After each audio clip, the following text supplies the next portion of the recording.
Chama cha Mapinduzi kimetoa taarifa yake kuelekea uchaguzi mkuu wa mwaka 2025 huku joto likizidi kuongezeka miongoni mwa vyama vya siasa pamoja na wagombea na watiania nafasi mbalimbali za uongozi kuelekea uchaguzi mkuu wa mwaka 2025.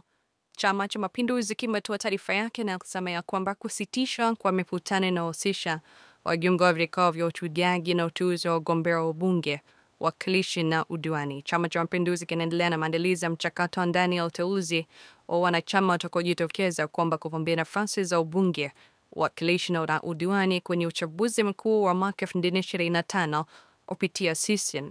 Mchakato ndani ya CCM utahusisha zoezi la uchukuaji na urejeshaji wa fomu, vikao vya awamu ya kwanza vya uchujaji na uteuzi kwa ajili ya upigaji wa kura za maoni na kisha vikao vya uchujaji na uteuzi wa mwisho wa wagombea wa CCM kwa nafasi husika.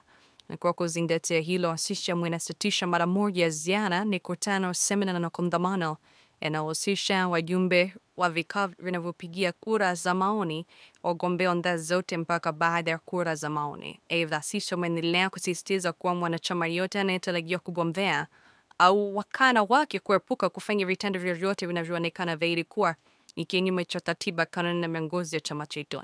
CCM inawataka viongozi watendaji na wanachama wake kuendelea kusimamia maadili na nidhamu ya chama wakati wote wa maandalizi ya mchakato wa ndani na utekelezaji wa shughuli za uteuzi wa wagombea wa CCM kwa ajili ya uchaguzi mkuu wa mwaka 2025.